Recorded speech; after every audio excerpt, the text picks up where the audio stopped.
नमस्कार। आज 16 जून 2025 है और ईरान इजराइल के बीच जो तनाव चल रहा है वो अब एक बहुत ही खतरनाक मोड़ पर पहुंच गया है। जी बिल्कुल। हाल में मिसाइलें चली, ड्रोन हमले हुए, हवाई हमले भी हुए। तो अब सबसे बड़ा सवाल यही है कि क्या ये लड़ाई सिर्फ इन दो देशों में ही रहेगी या फिर मतलब ये कोई बड़ा ग्लोबल रूप ले सकती है। हाँ, ये सवाल बहुत अहम है। हमारे पास जो जानकारी है वो हाल की घटनाओं और उनके जो दुनिया पर असर हो सकते हैं उन पर आधारित है। तो चलिए इस उलझी हुई सी स्थिति को थोड़ा समझने की कोशिश करते हैं। हाँ, जरूर। देखिए, ये मामला सिर्फ हेडलाइंस से कहीं ज्यादा गहरा है। जो अभी हुआ है ना, उससे साफ है कि अब ये टकराव सिर्फ वो जिसे शैडो वॉर कहते हैं, हाँ मतलब पर्दे के पीछे वाली लड़ाई प्रॉक्सी वगैरह से। बिल्कुल। हाँ। अब वैसा नहीं रहा। हाँ। अब तो सीधी मिलिट्री कार्रवाई हो रही है, हाँ, खुलकर। और ये अपने आप में एक बहुत बड़ा बदलाव है। जैसे ईरान ने वो हज कासिम मिसाइल दागी इजराइल पर, खबरें तो बता रही हैं कि 10 लोगों की मौत हुई, 200 से ज्यादा घायल हुए। हाँ, ये सीधी कार्रवाई थी। कुछ जानकार तो इसे सिर्फ हमला नहीं मान रहे। वो कह रहे हैं कि ये ईरान की तरफ से मतलब अपनी प्रॉक्सी वाली रणनीति से हटकर सीधी ताकत दिखाने की एक नई और शायद ज्यादा जोखिम भरी कोशिश है। सही बात है। और फिर इजराइल का जवाब भी उतना ही सीधा और तेज था। हाँ। आज सुबह ईरान के परमाणु और रक्षा ठिकानों पर हवाई हमले हैं। अच्छा, सुबह ही? जी हाँ। और इसकी पुष्टि सैटेलाइट तस्वीरों से भी हो रही है, ऐसा कहा जा रहा है। और यहाँ ये ध्यान देना जरूरी है कि परमाणु ठिकानों को निशाना बनाना, हाँ, ये तो बहुत गंभीर बात है। बिल्कुल, जैसा कुछ एनालिस्ट बता रहे हैं, ये अपने आप में टेंशन को बहुत बहुत ज्यादा बढ़ा सकता है, क्योंकि ये ईरान के सबसे संवेदनशील ठिकाने माने जाते हैं। और ये हमले रुके नहीं हैं, लगातार तीसरे दिन भी जारी हैं। दोनों तरफ से मिसाइलें, ड्रोन, सब चल रहा है। और इजरायली अधिकारी तो दावा कर रहे हैं कि उन्होंने ईरान के ऊपर एयर स्पेस पर कंट्रोल कर लिया है। अगर ये सच है तो इसका मतलब वो आगे और हमले कर सकते हैं। ये तो हालात और बिगाड़ सकता है। हाँ, ये दावा बहुत महत्वपूर्ण है, इसके स्ट्रेटेजिक मायने हैं। और यहाँ ये समझना बहुत जरूरी है कि ये लड़ाई सिर्फ मिसाइलों या फाइटर जेट्स की नहीं है। अच्छा। हमारे सूत्र इस बात पर जोर दे रहे हैं कि इसमें जासूसी है, साइबर हमले हैं, तोड़फोड़ हैं और सीधी मिलिट्री कार्रवाई भी है। सब कुछ एक साथ चल रहा है। ओ, मतलब कई लेवल पर एक साथ। हाँ बिल्कुल, पारंपरिक और गैर पारंपरिक दोनों तरीकों से। और यही यही मिलाजुला रूप इसे और ज्यादा अप्रत्याशित बना रहा है और शायद संभालने में और मुश्किल। और इस सब का खामियाजा तो आम लोगों को भुगतना पड़ रहा होगा। इजराइल से खबरें आ रही हैं, इमारतें गिरी हैं, बच्चे, परिवार घायल हुए हैं।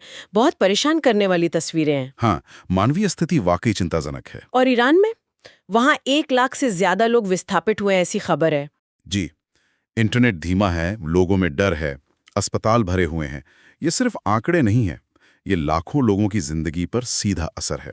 अक्सर ऐसी जियोपॉलिटिकल बातों में इस मानवीय पहलू पर उतना ध्यान नहीं जाता। सही कहा। और दुनिया भर से भी तो प्रतिक्रियाएं आ रही हैं।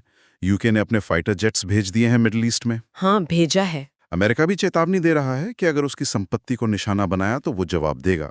क्या ये बड़ी ताकतें सीधे तौर पर खिंच सकती हैं इसमें? देखिए, सीधे हस्तक्षेप की बात कहना शायद अभी थोड़ी जल्दबाजी होगी, लेकिन हाँ, ये बढ़ती हुई ग्लोबल चिंता और जोखिम का साफ संकेत है। अमेरिका की चेतावनी, खासकर अगर उसके हितों पर आंच आई तो इसके गंभीर परिणाम हो सकते हैं। हम्म। दूसरी तरफ यूएन है, ईयू है, G7 है, ये सब शांति की अपील तो कर रहे हैं, लेकिन जमीन पर देखिए कई हवाई रास्ते बंद हो गए हैं। हाँ, तेल की कीमतें भी बिल्कुल। कच्चे तेल की कीमतें चढ़ गई हैं। अगर हम इसे बड़ी तस्वीर में देखें, जैसा हमारे स्रोत बता रहे हैं, तो ग्लोबल इकोनॉमी और अस्थिरता पर इसके गंभीर और दूरगामी असर हो सकते हैं। और यही डर शायद सबसे बड़े सवाल को जन्म लेता है जो सबके मन में होगा, क्या ये तीसरे विश्व युद्ध की तरफ जा रहा है? देखिए, जो आकलन हमारे पास हैं, उनके हिसाब से फिलहाल वो स्थिति नहीं दिख रही है, पर इसे पूरी तरह नकारा भी नहीं जा सकता। विश्व युद्ध का खतरा तब बनेगा जब ये लड़ाई क्षेत्रीय प्रॉक्सी ग्रुप्स में पूरी तरह फैल जाए या फिर बड़े ग्लोबल मिलिट्री गठबंधन वो सीधे आमने सामने आ जाए। हाँ, वो स्थिति तो बहुत खतरनाक होगी। और जाहिर है, सबसे भयानक स्थिति तो परमाणु हथियारों के इस्तेमाल की होगी, जिसकी कल्पना भी मुश्किल है। इस पूरी उथल-पुथल के बीच भारत के लिए इसके क्या मायने हैं? मतलब हमें किन चीजों पर ध्यान देना होगा? हाँ, भारत के लिए कई चुनौतियां हैं, प्राथमिकताएं भी हैं। पहली और सबसे जरूरी तो हमेशा की तरह अपने नागरिकों की सुरक्षा। जरूरत पड़े तो उन्हें सुरक्षित वापस लाना। बिल्कुल। दूसरा, भारत अपनी एनर्जी जरूरतों के लिए मिडल ईस्ट पर काफी निर्भर है। तो तेल सप्लाई की सुरक्षा, उसके लिए वैकल्पिक समुद्री रास्ते तैयार रखना, ये बहुत जरूरी हो जाता है। और कूटनीतिक स्तर पर, डिप्लोमेसी के लेवल पर भारत क्या कर सकता है? कूटनीतिक मोर्चे पर भी भारत की भूमिका अहम है। G20, UN जैसे मंचों पर टेंशन कम करने, शांति बहाली की कोशिशों में सक्रिय रहना होगा। और साथ ही एक और बड़ी चुनौती है सोशल मीडिया वगैरह पर जो गलत सूचनाएं फैलती हैं। हाँ, फेक न्यूज। जी, फेक न्यूज और डिसइंफॉर्मेशन, उसे रोकना बहुत जरूरी है क्योंकि वो अक्सर जमीनी हालात को और बिगाड़ देती है। तो मतलब कुल मिलाकर तस्वीर यही है कि स्थिति बहुत नाजुक है, विस्फोटक है।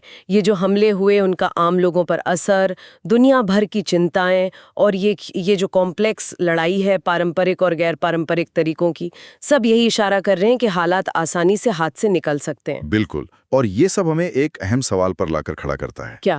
कि जब लड़ाई में जासूसी, साइबर हमले, तोड़फोड़ जैसे मतलब गैर पारंपरिक अक्सर छुपे हुए तरीके भी शामिल हों, तो क्या गलत अंदाजे या किसी एक अनचाही घटना से तनाव के बेकाबू होकर फैल जाने का खतरा, क्या वो पारंपरिक युद्धों से भी ज्यादा बढ़ जाता है?